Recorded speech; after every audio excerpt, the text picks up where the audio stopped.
আসসালামু আলাইকুম, কেমন আছো সবাই? আশা করি সবাই অনেক ভালো আছো। আজকে আমি কথা বলবো HSC ICT chapter 5 C programming এই অধ্যায় থেকে আসা কুমিল্লা বোর্ড 24-এর আরো একটি প্রশ্নের সমাধান নিয়ে আজকে আমরা এই প্রশ্নটা সমাধান করব। তো আমার এই প্লেলিস্টের মধ্যে 23 এবং 24 সালে বিভিন্ন বোর্ডে আসা যে প্রশ্নগুলো আছে সেগুলো সমাধান ক্লাস আপলোড করা আছে। তোমাদের প্রয়োজন অনুসারে তোমরা দেখে নিতে পারো, এবং যাদের সি প্রোগ্রামিং এই অধ্যায়ে সমস্যা আছে এই অধ্যায়ের উপরে আমার ক্লাস নেওয়া আছে। তো প্লেলিস্টের মধ্যে প্রায় সবগুলো টপিকের উপরই ক্লাস আছে, তোমরা ক্লাসগুলো করে ফেললে এই অধ্যায়টা তোমাদের কাছে একদম সহজ মনে হবে। তো আজকে আমরা এই প্রশ্নটা সমাধান করব। দেখতে পাচ্ছি উদ্দীপকে একটা প্রোগ্রাম দেওয়া আছে। তো তাহলে আমাদের মূলত এই প্রোগ্রামটা বুঝতে হবে। এই প্রোগ্রামটা বুঝলেই আমরা প্রশ্নগুলো সমাধান করতে পারবো। তো চলো দেখি এই প্রশ্নের উদ্দীপকে কি দেওয়া আছে। শুরুতে দেখো, hash include stdio dot H একটা লাইব্রেরি এখানে ইনক্লুড করা আছে। তো stdio ডট এইচ এই লাইব্রেরিটা, এখানে std বলতে কি বোঝায়? এখানে বোঝায় হচ্ছে স্ট্যান্ডার্ড। ঠিক আছে, আই দিয়ে বোঝায় ইনপুট, আর ও দিয়ে বোঝায় আউটপুট। ঠিক আছে, standard input output, standard input output. তো এখানে একটা লাইব্রেরি আমরা দেখতে পাচ্ছি। তোমরা সবসময় দেখো এই লাইব্রেরিটা হচ্ছে ইনক্লুড করা হয়। কেন ইনক্লুড করা হয়? কারণ এই লাইব্রেরির মধ্যে থাকা একটা ফাংশন আমাদের প্রোগ্রামে অবশ্যই ইউজ করতে হবে, সেটা হচ্ছে মেইন ফাংশন। যদি আমরা এটা ইউজ না করি সেক্ষেত্রে কি হবে?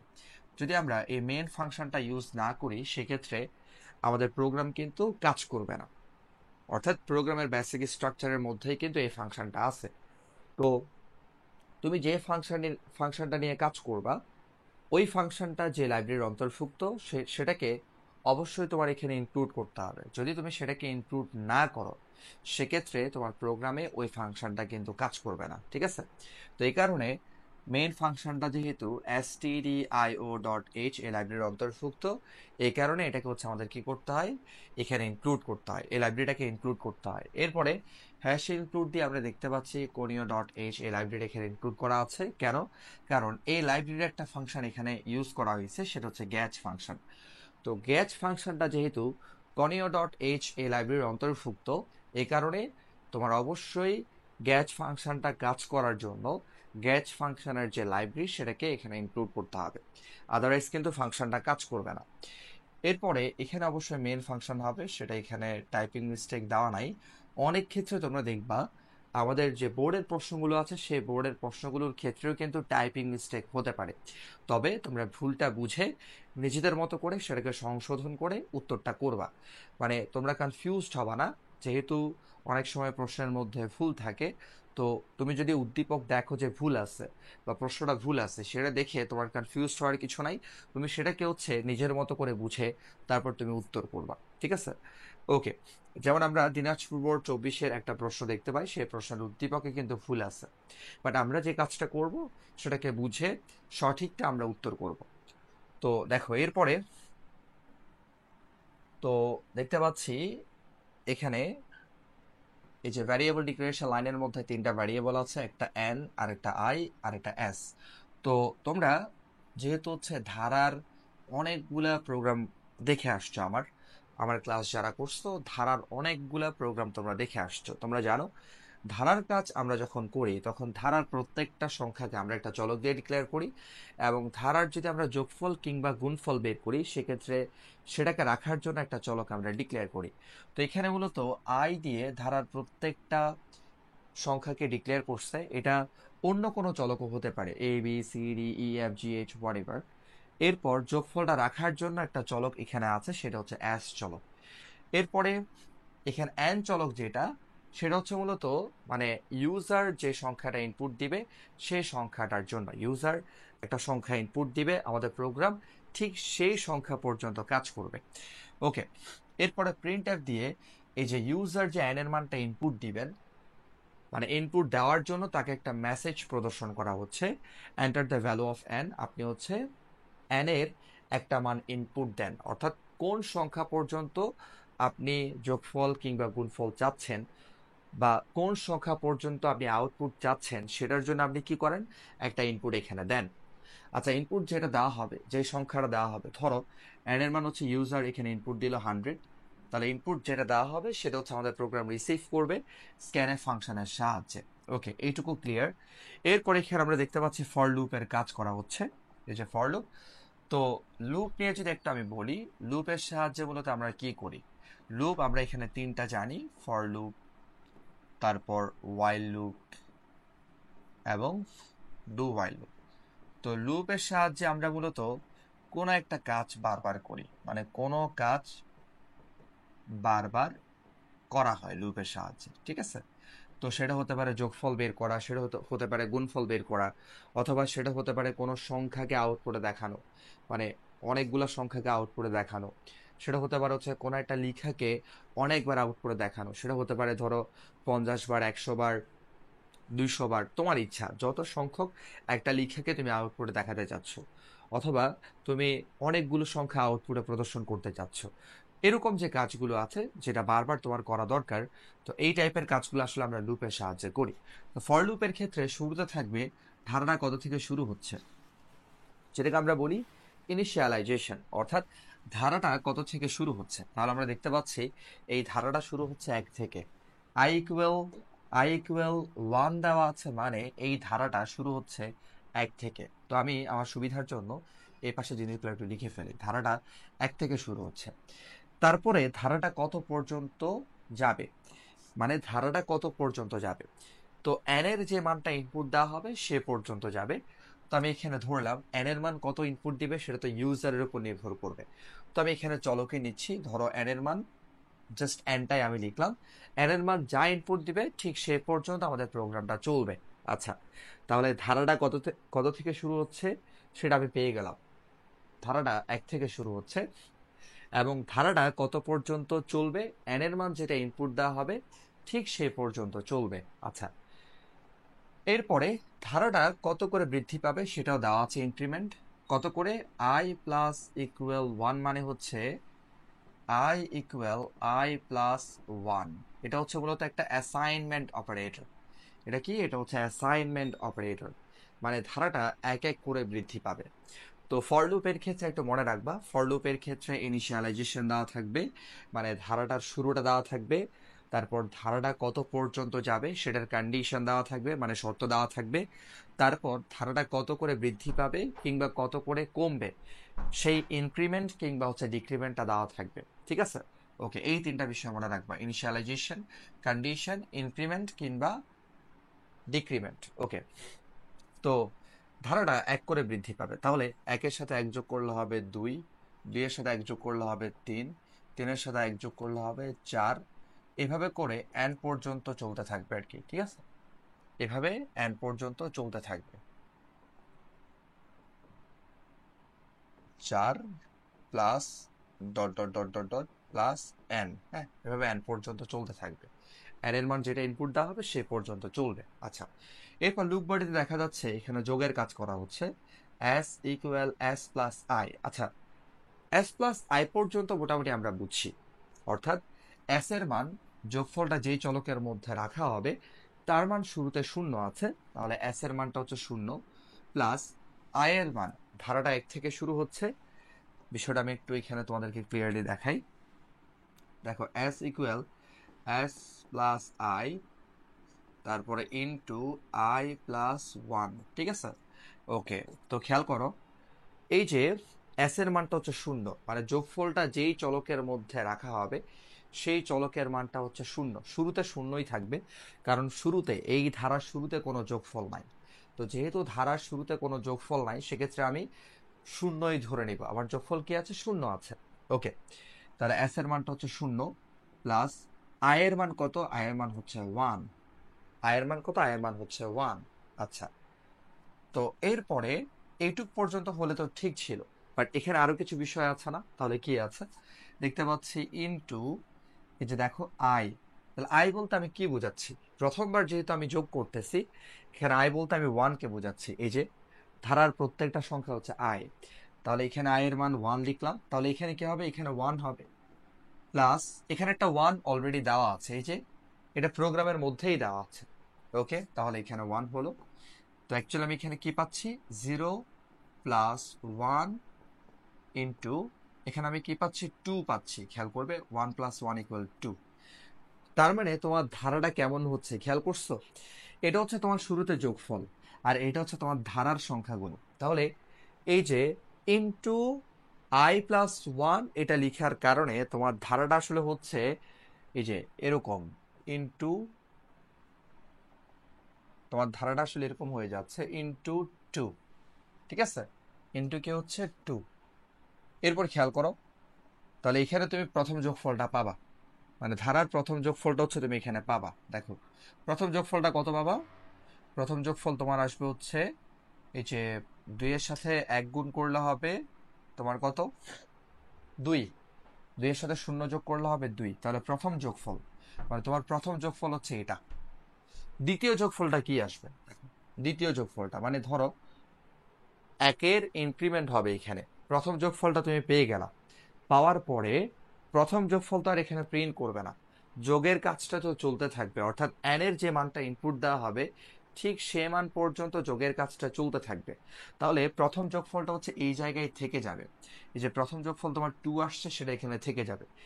এখান থেকে আয়ের যে মানটা আছে সেটা ইনক্রিমেন্টে যাবে। এই যে এখান থেকে হচ্ছে আয়ের মানটা ইনক্রিমেন্ট হবে। তাহলে আগে ছিল আয়ের মান 1, 1 এর সাথে 1 যোগ করলে কত হবে? 2 হবে। 2 এটা n এর যে মানটা ইনপুট দেওয়া হয়েছে সেটা থেকে ছোট নাকি বড়, মানে আয়ের মান যেটা এখন ইনক্রিমেন্ট হইল, যেটা বৃদ্ধি পেল, 1 বৃদ্ধি পেল, সেটা n এর মান যেটা ইনপুট দেওয়া হলো সেটা থেকে ছোট নাকি বড় সেটা এখানে চেক করা হবে। যদি আয়ের মানটা n এর মান থেকে ছোট হয় তখন আবার এই ঘরের মধ্যে চলে আসবে। তাহলে আয়ের মান আগে ছিল 1, এখন 1 বৃদ্ধি পাবে, তাহলে 2 হবে। 2 n এর মান যেটা ইনপুট দেওয়া হচ্ছে, ধরো n এর মান কেউ ইনপুট দিল 50, মানে সে 1 থেকে 50 পর্যন্ত সংখ্যাগুলোর যোগফল সে চাচ্ছে। তাহলে এখন আয়ের মানটা 2 হলো, একের সাথে 1 যোগ হয়ে 2 হলো।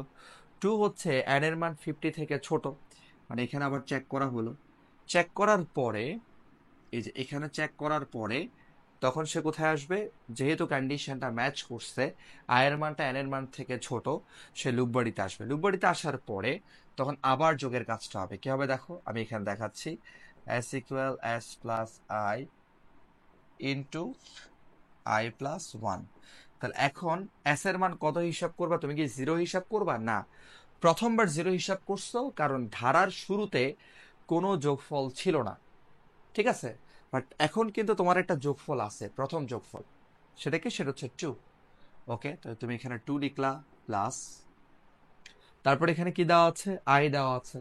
তাহলে আয়ের মান ইনক্রিমেন্ট হয়ে প্রথমবার ইনিশিয়ালাইজেশন ছিল 1, প্রথমবার ধারার মান 1 ছিল, কিন্তু এখন ইনক্রিমেন্ট হয়ে কি হয়ে গেছে?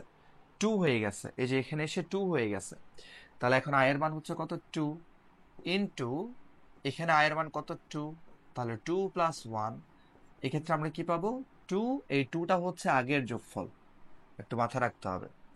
এই যে এই 2টা হচ্ছে তোমার আগের যোগফল, এই 2টা হচ্ছে আগের যোগফল। কেমন? এটা হচ্ছে তোমার আগের যোগফল, এটা একটু মাথায় রাখতে হবে। ওকে, এরপরে plus, sorry, plus 2 into 2 plus 1 করলে কি হবে? 3 হবে। তাহলে তোমার ধারাতে 2 এর জায়গা যেটা, সেটা হচ্ছে বেসিকলি 2 ইন্টু 3। মানে তোমার ধারাটা আসলে কেমন হবে সেটা আমি তোমাদেরকে বোঝাচ্ছি। তোমার ধারাটা হচ্ছে 1 প্লাস 2 প্লাস 3 এরকম না, যেহেতু এখানে এস প্লাস আই এর সাথে ইনটু দিয়ে i+1 একটা যুক্ত করে দিল। i+1 একটা যেহেতু যুক্ত করে দিছে, এই জিনিসটা যেহেতু যুক্ত করছে, তাহলে তোমার এখানে কিন্তু ধারাটা এখন চেঞ্জ হয়ে যাচ্ছে। বেসিক্যালি তোমার ধারাটা হচ্ছে 1 ইন্টু 2 প্লাস 2 ইন্টু 3, আবার দেখো ইন্টু ইন্টু 4। কেন? কারণ আয়ের মান হচ্ছে তোমার, আয়ের মান হচ্ছে 3, এই যে আয়ের মান হচ্ছে 3 ইন্টু 3 এর সাথে 1 যোগ হলে কি হবে? 4 হবে। তারপর এটা দেখো, এটা কি হবে? 4 এরটা।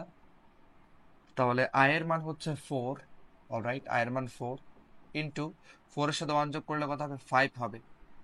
তাহলে তোমার ধারাটা হচ্ছে এরকম। তাহলে এই টাইপের ধারা আসলে সেক্ষেত্রে তুমি যোগফলের জায়গায় এরকম ভাবে লিখবা, অর্থাৎ এস প্লাস আই লিখে ইন্টু দিয়ে i+1 করে দিবা। তো তুমি দেখবা যে এরকম ইন্টু আকারে থাকলে সেটাকে এই যে i ইন্টু আই প্লাস একটা সংখ্যা দিয়ে কিভাবে মেলানো যায়। যেমন এটা হচ্ছে I into I plus one দিয়ে মিলে যাচ্ছে, ঠিক আছে? তো তোমার ধারাটা আশা করি বুঝতে পারছো, এই টাইপের একটা ধারা হবে। তাহলে এন এর ক্ষেত্রে আমরা লিখতে পারি N into N plus one, অর্থাৎ এন এর মান ধরো যদি ইনপুট দেওয়া হয় 50, তাহলে এটা হবে 50 ইন্টু 50-এর সাথে এক যোগ করলে কত হবে 51, ঠিক আছে? যেমন সবগুলো এক এক করে বৃদ্ধি পাচ্ছে, এটা হচ্ছে ধরো 2, এটা 3, এটা 4, এটা 5, মানে যার সাথে গুণ আকারে আছে সংখ্যা যেটা, সেটা হচ্ছে ওইটা থেকে এক বেশি, এটা আর কি। তো মূলত তোমার ধারা হচ্ছে এইটা, মানে আমি তোমাদেরকে এতক্ষণ বুঝাইছি এই প্রোগ্রামটা বুঝলে তোমার জন্য সবকিছুই সহজ।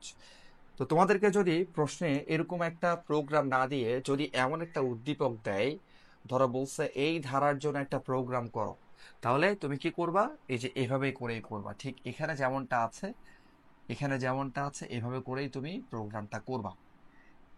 এই যে এখানে যেমনটা আছে এভাবে করেই করবা।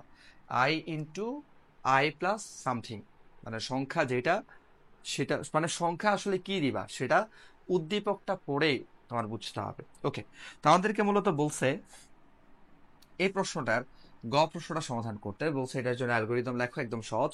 For loop, while loop, do while, যে কোনো লুপের জন্য আমরা যখন অ্যালগোরিদম করব সবগুলা কিন্তু সেম। তো আমরা প্রথমে প্রশ্নটা সমাধান করি। তাহলে প্রশ্নটা যদি সমাধান করে, আমি ইংলিশে লিখতেছি স্টেপ 1। তাহলে স্টেপ 1 হচ্ছে আমরা কি করব, স্টার্ট করব। তারপর স্টেপ 2 আমরা এখানে ইনপুট নিব। ইনপুট কি আছে? ইনপুট আছে হচ্ছে তোমার n। আচ্ছা, এরপর স্টেপ 3। তো স্টেপ 3 এর মধ্যে আমাদেরকে এখানে কি দেওয়া আছে? স্টেপ 3 এর মধ্যে আমরা মানগুলাকে ধরবো, অর্থাৎ কত থেকে শুরু হচ্ছে, ধারাটা 1 থেকে শুরু হচ্ছে এবং শুরুতে কোনো যোগফল নাই বলে এখানে s এর মান আমরা 0 ধরলাম। ওকে, তারপর আমরা এখানে শুরুতে প্রথম যোগফলটা করে ফেলবো। প্রথম যোগফলটা আমরা এখানে করে ফেলবো s equal s into I into, আশা করি তোমরা এই জিনিসটা বুঝতে পারছো যে আই ইন্টু আই প্লাস ওয়ানটা কেন লেখা হয়েছে।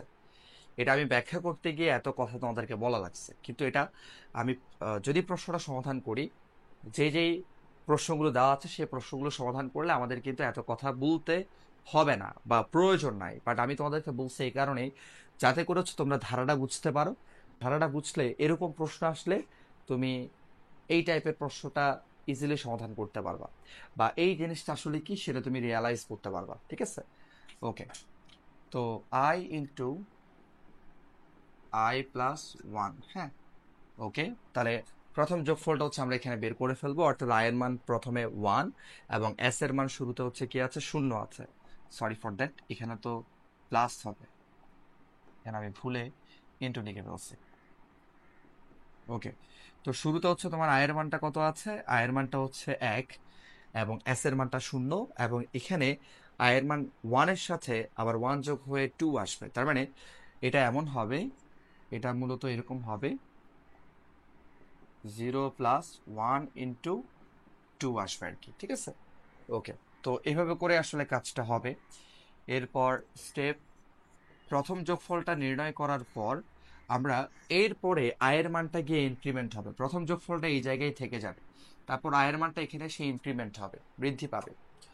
তো তাহলে আমরা এখানে কি করব, আমরা এখানে ইনক্রিমেন্টের কাজটা করব। আমরা লিখবো হচ্ছে আই প্লাস ইকুয়াল 1। ওকে, তারপর স্টেপ, তাহলে প্রথমে যোগফল বের করলাম, যোগফলটা সেখানে থাকবে, সেখানে থাকার পরে তারপর আয়ের মানটা হচ্ছে এর পরে গিয়ে ইনক্রিমেন্ট হবে, ঠিক আছে?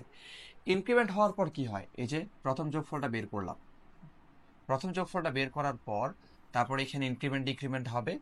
তারপরে কি হবে, ইনক্রিমেন্ট ডিক্রিমেন্ট হওয়ার পরে কন্ডিশনে চেক করা হবে। তো কন্ডিশনটা আমরা এখন লিখবো if if I less than equal N is true. দেখো, প্রথমে যোগফলটা বের করলাম, প্রথম যোগফলটা এখানে থেকে যাবে, তারপর আয়ের মানটা ইনক্রিমেন্ট বা ডিক্রিমেন্ট যেটাই থাকবে প্রশ্নে, মানে আমাদের প্রোগ্রামে যেটাই থাকবে সেটা এখানে হবে, হওয়ার পরে তারপর কন্ডিশনে চেক করা হবে, যে এখান থেকে কন্ডিশনে চেক করা হবে, কন্ডিশনে চেক করা হবে আয়ের মানটা ছোট নাকি বড়, ঠিক আছে? তো যদি এটা ম্যাচ করে কন্ডিশনটা ট্রু হলে আমরা কোথায় পাঠাবো, এই যে যোগফল যেখানে নির্ণয় করা হচ্ছে সেই স্টেপে আমরা পাঠাবো। যদি কন্ডিশনটা ম্যাচ হয় অর্থাৎ আয়ের মানটা যদি n থেকে ছোট হয় সেক্ষেত্রে আমরা লুপ বডিতে ঢুকে যোগের কাজটা আবার করি। তাহলে এক্ষেত্রেও যদি এই কন্ডিশনটা ম্যাচ করে সত্য হয় সেক্ষেত্রে আমরা যোগফল যেখানে বের করা হচ্ছে সেই স্টেপে আমরা পাঠাবো। তাহলে বলবো দেন দেন গো টু স্টেপ 4। আর যদি কন্ডিশনটা মিথ্যা হয় তাহলে এর পরের স্টেপে যাব। তাহলে লিখবো অন্যথায় গো টু এর পরের স্টেপ কি, স্টেপ হচ্ছে 7। তাহলে যদি কন্ডিশনটা ম্যাচ না করে, ধরো যোগ হতে হতে n এর মান যেটা ইনপুট দেওয়া হলো দেখা যাচ্ছে আয়ের মানটা n এর মান থেকে বড় হয়ে গেছে। ধরো n এর মান এখানে ইনপুট দেওয়া হয়েছে কত, 50, দেখা যাচ্ছে আয়ের মানটা হয়ে গেছে 51। ইনক্রিমেন্ট হতে হতে একটা সময় n এর মান থেকে আয়ের মানটা বড় হয়ে গেছে। তো যখন n এর মান থেকে আয়ের মানটা বড় হয়ে যাবে তখন তো কন্ডিশনটা ম্যাচ করবে না। আর কন্ডিশন যদি ম্যাচ না করে তখন লুপ বডিতে কিন্তু আর ঢুকবে না, অর্থাৎ তখন যোগফল বের করার কাজটা কিন্তু আর হবে না। তখন কোথায় আসবে, এই যে এখানে আউটপুটের যেই আহ, ধাপটা আছে সেখানে এটা চলে আসবে এবং তখন সর্বশেষ যে যোগফলটা এই জায়গায় ছিল সেটাকে তখন আউটপুটে প্রদর্শন করা হবে। তাহলে আমরা বলবো গো টু স্টেপ 7। তাহলে এখানে আমরা কি করব, যখন কন্ডিশনটা ম্যাচ হবে না তখন আমরা সর্বশেষ যেই সাম বা সর্বশেষ যে যোগফলটা সেটাকে আমরা আউটপুটে দেখাবো। তাহলে এখানে লিখবো আমরা প্রিন্ট এস, অর্থাৎ সর্বশেষ যোগফল যেটা এখানে ছিল, মানে আয়ের মানটা n এর মান থেকে বড় হওয়ার আগে পর্যন্ত যেই যোগফলটা এখানে ছিল সেটাকে হচ্ছে আউটপুটে দেখানো হবে। ওকে, তারপর আমরা কি করব, স্টেপ 8 প্রোগ্রাম শেষ করব অ্যান্ড, ঠিক আছে। তো এই হচ্ছে মূলত গ প্রশ্নের সমাধান। আমরা এটার অ্যালগোরিদমটা করে ফেললাম। For loop, while loop, do while সব ক্ষেত্রেই তুমি এই অ্যালগোরিদমটা করবা। শুধুমাত্র এখানে এই জিনিসগুলো চেঞ্জ হতে পারে, অর্থাৎ ধারাটা কত থেকে শুরু হচ্ছে, হ্যাঁ, এরপর যোগফল বের করার যেই স্টেপটা আছে সেখানে পরিবর্তন হতে পারে, ইনক্রিমেন্টটা পরিবর্তন হতে পারে, কন্ডিশনটা পরিবর্তন হতে পারে। এখানে n দেওয়া আছে, n এর জায়গায় নির্দিষ্ট করে কোনো মান দেওয়া থাকতে পারে, আর বাকি সবই সেম হবে। ঠিক আছে, ওকে। এবার আসো আমরা ঘ প্রশ্নটা সমাধান করবো। আমাদেরকে বলছে এই যে প্রশ্ন যেটা দেওয়া আছে, প্রোগ্রাম যেটা দেওয়া আছে, যেটা ফর লুপের সাহায্যে করা আছে সেটাকে ওয়াইল লুপের সাহায্যে করতে বলছে। তাহলে তুমি দেখবা for loop, while loop, do while থেকে যদি প্রশ্ন আসে দেখবা ওয়াইল লুপ দেওয়া আছে তোমাকে ফর দিয়ে করতে বলছে, কিংবা ডু হোয়াইল দেওয়া আছে তোমাকে ফর অথবা ওয়াইল দিয়ে করতে বলছে। ফর দিয়ে যদি প্রোগ্রামটা দেওয়া থাকে সেটাকে দেখবা ওয়াইল কিংবা ডু হোয়াইল দিয়ে করতে বলছে। ঠিক আছে, এই যে এই তিনটার মধ্যেই কিন্তু ঘুরে ফিরে প্রশ্ন হবে, একটা দেওয়া থাকলে অন্যটা দিয়ে তোমাকে করতে বলবে। তো চলো এটা করে ফেলি, এটা একদম সহজ প্রশ্ন। তো আমরা এটা, যদিও এটা করার জন্য আমাদের এটা দরকার ছিল না, বাট আমি তোমাদেরকে বুঝাইছি যে এই প্রোগ্রামটা মূলত কি ধরনের ধারার প্রোগ্রাম এটা বুঝাইছি তোমাদেরকে। তো আশা করি ক্লিয়ার। এবার চলো আমরা ঘ প্রশ্নটা সমাধান করব। তো এটাকে ওয়াইল দিয়ে আমরা করব। তাহলে এখানে যা যা আছে তাই লিখবো আমরা, হ্যাশ ইনক্লুড stdio.h, তারপর হ্যাশ ইনক্লুড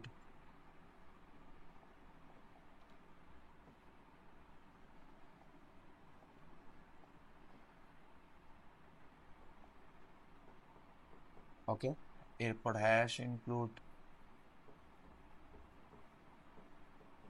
conio.h, তারপর মেইন ফাংশন। দেখো তোমাকে যখন ওয়াইল দিয়ে করতে বলবে প্রথমে বুঝতে হবে ওয়াইলের ক্ষেত্রে বা ডু ওয়াইলের ক্ষেত্রে আমি কিভাবে করব। দেখো ফরের ক্ষেত্রে ধারাটা কত থেকে শুরু হচ্ছে সেটা দেওয়া থাকে, কন্ডিশন দেওয়া থাকে, ইনক্রিমেন্ট কিংবা হচ্ছে ডিক্রিমেন্ট এটা দেওয়া থাকে। তার মানে ফরের ক্ষেত্রে ধারাটা শুরু হচ্ছে কত থেকে, তারপর ধারাটার কন্ডিশন, তারপর ধারাটার হচ্ছে ইনক্রিমেন্ট ডিক্রিমেন্ট সবই দেওয়া থাকে। বাট ওয়াইলের ক্ষেত্রে মনে রাখবা ওয়াইলের সাথে শুধুমাত্র কন্ডিশন বসবে, ওয়াইলের সাথে শুধুমাত্র কি বসবে, কন্ডিশন। তাহলে প্রশ্ন হচ্ছে স্যার ওয়াইলের সাথে যদি শুধুমাত্র এই কন্ডিশনটাই বসে সেক্ষেত্রে ধারা কত থেকে শুরু হচ্ছে সেটা কোথায় বসবে এবং ধারার ইনক্রিমেন্ট ডিক্রিমেন্টটা কোথায় বসবে। খুব সিম্পল হিসাব, তুমি ওয়াইল অথবা ডু হোয়াইলের সাহায্যে যখন তুমি বাস্তবায়ন করবা, ধারাটা কত থেকে শুরু হচ্ছে সেটা তুমি শুরুতে লিখে ফেলবা। ঠিক আছে? এরপর ইনক্রিমেন্ট ডিক্রিমেন্ট যেটা আছে সেটা সবসময় যেখানে যোগফল বের করবা অথবা গুণফল বের করবা সেই স্টেপের পরে লিখবা। একটু ভালো করে মনোযোগ দাও, বুঝতে পারবা। এটা বুঝো যে খালি ওয়াইলের সাথে কি বসে, কন্ডিশন বসে। খালি কি বসে, কন্ডিশন বসে, এটা মনে রাখো। ঠিক আছে? আর বাকি বিষয়গুলো হচ্ছে তুমি এমনিতেই বুঝতে পারবা, একটু খেয়াল করবা। দেখো, আমরা এখানে লিখলাম ইন্ট, প্রথম n চলক দেওয়া আছে, তারপর i ভ্যারিয়েবল দেওয়া আছে, s ইকুয়াল 0 দেওয়া আছে। তো তুমি চাইলে এই যে ইনিশিয়ালাইজেশনটা হচ্ছে এখানেও লিখে ফেলতে পারো, কোনো অসুবিধা নাই। বাট আমি আলাদা করে হচ্ছে লিখতেছি, যেহেতু ওয়াইলের ক্ষেত্রে শুধু ওয়াইলের সাথে কন্ডিশনই বসতে পারে, এই যে ইনক্রিমেন্টটা বসে না। ওয়াইল ডু ওয়াইলের ক্ষেত্রে মনে রাখবা, ওয়াইল ডু ওয়াইলের ক্ষেত্রে ইনিশিয়ালাইজেশনটা কিন্তু তোমার ওয়াইলের সাথে বসবে না কখনো, ওয়াইলের সাথে শুধু কন্ডিশন বসবে। তাহলে ওয়াইল ডু ওয়াইলের ক্ষেত্রে ধারাটা কত থেকে শুরু হচ্ছে সেটা সবসময় আমরা শুরুতে লিখে ফেলবো। চাইলে এখানে লেখা যাবে, এটার সাথেই লেখা যাবে, কোনো অসুবিধা নেই। আমি একটু আলাদা করে লিখতেছি। ঠিক আছে? এখানে লিখতেছি আই ইকুয়াল 1 থেকে শুরু হচ্ছে। ঠিক আছে? ওকে। এরপর এখানে একটা মেসেজ প্রদর্শন করা আছে, এটা এটা আমার দরকার নাই, এটা আমি লিখতেছি না। তোমরা চাইলে লিখতে পারো, হুবহু কপি করে লিখে দিতে পারো, লিখতেছি না। এটা বোঝো যে আমরা ওয়াইল ডু ওয়াইলের ক্ষেত্রে কত থেকে শুরু হচ্ছে সেটা লিখে দিলাম। ঠিক আছে? এরপরে এন এর মান যে ইনপুট দেওয়া হবে সেই মানটা হচ্ছে আমরা এখানে স্ক্যানের ফাংশনের সাহায্যে এখানে ইনপুট নিব। অবশ্যই ফাংশনে স্মল লেটার লিখতে হবে, ক্যাপিটাল লেটার লিখলে ভুল হবে। %d, এরপর এখানে $n। $n বলতে আমরা জানি অ্যাম্পারস্যান্ড চিহ্নটাকে আমরা কি বলি, অ্যাড্রেস অপারেটর। অর্থাৎ n এর মান যেটা ইনপুট দেওয়া হচ্ছে এই অ্যাম্পারস্যান্ড চিহ্নের মাধ্যমে আমরা বুঝিয়ে দিব এই ইনপুটটা এই চলকের মধ্যে যাবে। ওকে। এরপরে দেখো আমাদেরকে বলছে ওয়াইলের সাহায্যে করতে, তাহলে ফরের জায়গায় আমরা ওয়াইল লিখবো, ফরের জায়গায় কি হবে, ওয়াইল হবে। তবে ওয়াইলের সাথে শুধু কি বসে, কন্ডিশন বসে। এই যে কত থেকে শুরু হচ্ছে সেটা তো আগেই লিখে ফেলছি, ধারাটা 1 থেকে শুরু হচ্ছে সেই জিনিসটা আমরা আগেই লিখে ফেলছি। ঠিক আছে? এখন শুধু আমরা কন্ডিশন দিব, লিখবো হচ্ছে i less than equal n। ওকে। তো যখন তুমি ওয়াইলটা এই জায়গায় লিখবা তখন কিন্তু এখানে সেমিকোলন দেওয়া যাবে না, অবশ্যই মনে রাখবা, এখানে সেমিকোলন দেওয়া যাবে না। ওকে। তারপর লুপ বডিতে যাব, লুপ বডিতে যাওয়ার পর s equal s plus i, যেমন আছে তেমন, i প্লাস 1। ওকে। এই যে এখন ইনক্রিমেন্ট যেটা, ওয়াইল ডু ওয়াইলের ক্ষেত্রে ইনক্রিমেন্টটা সবসময় যোগফল কিংবা গুণফলের যে স্টেপটা আছে সেই স্টেপের পরে লিখবা। ঠিক আছে? সবসময় ওয়াইল ডু ওয়াইলের ক্ষেত্রে ইনক্রিমেন্ট ডিক্রিমেন্টটা হচ্ছে যোগফল কিংবা গুণফলের যে স্টেপ সেটার পরে লিখবা। তাহলে এখানে হবে i প্লাস ইকুয়াল 1। ওকে। তারপরে তুমি কি করবা, এই যে প্রিন্ট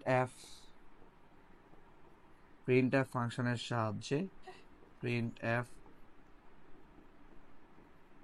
সাম যা যা আছে আর কি এখানে আমরা লিখে দিচ্ছি কপি করে এস, মানে আমরা এই যোগফলটাকে, এখানে যে যোগফলটা থাকবে সেটাকে প্রিন্ট করব, এস চলকটাকে আমরা প্রিন্ট করব। ঠিক আছে? ওকে। তারপর গ্যাচ ফাংশনটা লিখে দিলাম। গ্যাচ ফাংশনটা মূলত ইউজ করা হয় স্ক্রিনটাকে হচ্ছে ওয়েট করানোর জন্য। ঠিক আছে? যদিও এখনের কম্পাইলারগুলো অনেক স্মার্ট, এখন হচ্ছে গ্যাচ ফাংশনটা ইউজ করতে হয় না, অর্থাৎ তোমার আউটপুট যে স্ক্রিনটা আসবে সেটাকে একটু ওয়েট করানোর জন্য গ্যাচ ফাংশনটা ইউজ করা হয়। তো এই হচ্ছে ওয়াইলের সাহায্যে বাস্তবায়ন। যদি ডু ওয়াইলের সাহায্যে বলতো আরো সিম্পল, তুমি জাস্ট কি করতা, ডু ওয়াইল বললে আমি তোমাদেরকে একটু দেখাই। আচ্ছা, একটা বিষয় খেয়াল রাখবা, এই যে এখান থেকে আমি তোমাদেরকে একটু চেঞ্জটা দেখাচ্ছি। যদি ডু ওয়াইলের সাহায্যে বলতো, ওয়াইল না বলে, তখন তুমি কি করতা, তখন তুমি হচ্ছে এই জায়গায় একটা ডু লিখতা, ওয়াইলের জায়গায় একটা ডু লিখবা। তারপর হচ্ছে তুমি এখানে এই যে S equal S plus I into I plus 1, হ্যাঁ এটা লিখলা।